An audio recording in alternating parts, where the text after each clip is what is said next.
तो संत श्री नरसिंह जी महाराज इसीलिए 16 सूरदास को साथ में रखते थे, जहां पर कोई किसी प्रकार की कोई झंझट नहीं है, जो मिले जो खा ले और हरि का गुण।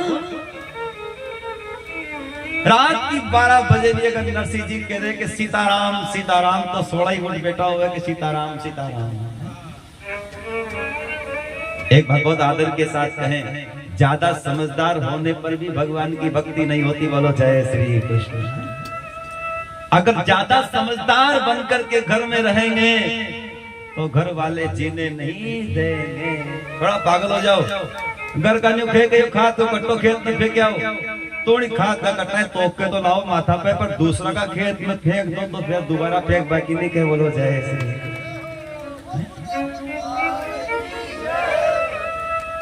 वह दवाई की टंकी लाओ तो सही, पर कोई दूसरा का खेत में छटक के गन्ने चल जाओ तो फिर दूसरी बार भी नहीं कहेगा। कोई तो गणो गणो करे यार, गणो ही गणो कर दिया तो फिर करे जाओ यार, क्योंकि काम छूटने वाला नहीं।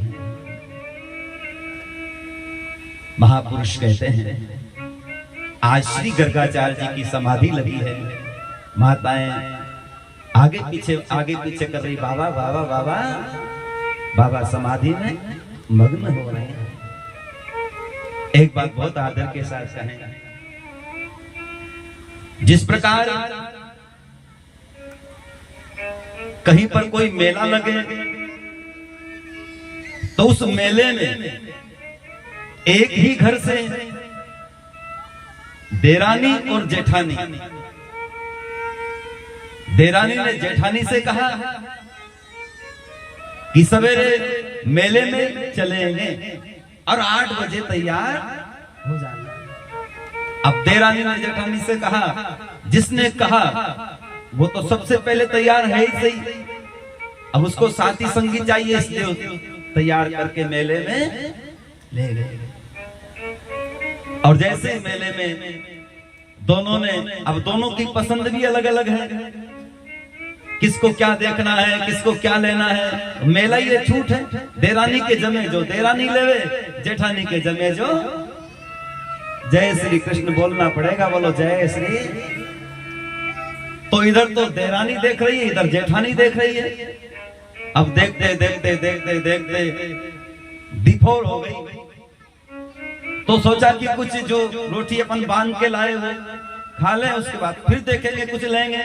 लेकिन देरानी और जेठानी एक दूसरे का जब यहाँ पर परस्पर मिलान हुआ, भोजन किया, तो उसने देखा कि मैं भी मेले में आई हूं, तुझे भी मेले में लेकर के आई, लेकिन मैं तो बहुत प्रसन्न हूं, मैं तो बहुत प्रसन्न हूं, लेकिन तेरे चेहरे पर उदासी क्यों है? तू भी तो मेले में आई है, फिर तुम्हारे चेहरे पर प्रसन्नता क्यों नहीं है? जब बार बार पूछा तो वो कहती है, आपने कहा कि मेले में चलना, तो मैं मना नहीं कर सकी, मैं चली आई। मेरे पास कुछ लेने के लिए धन नहीं है, इसीलिए मैं उदास होकर के बैठी हुई हूँ। बोलो जय श्री कृष्ण।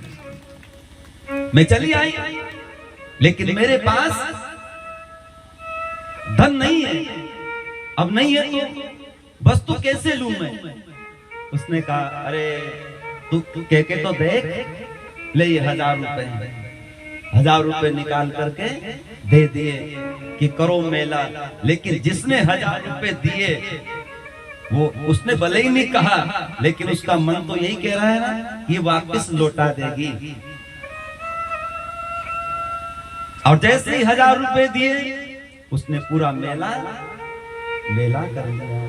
अब मेला करने के बाद में आप ईमानदारी से बताओ, जब देरानी और जेठानी ने मेला कर लिया, 1000 रुपए उसने दे दिए, तो ईमानदारी तो यही है, ईमानदारी तो यही है, क्या है कि 1000 रुपए चाहे महीने में दो, 2 महीने में दो, 6 महीने में दो, साल भर में दो, पर देना तो, क्यों माताओं बोलो, देना तो पड़ेगा ना।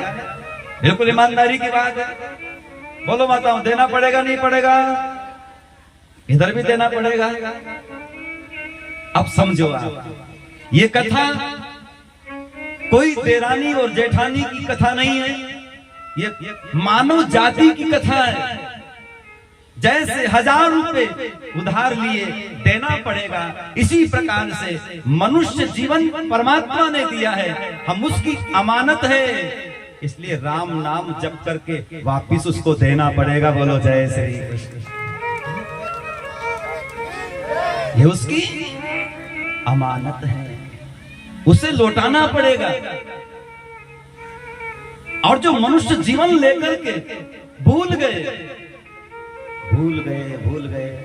तो उसने एक बार तो दे दिया 1000 रुपए, अगर वापिस नहीं लुटाया, नहीं मांगेगी, लेकिन फिर जीवन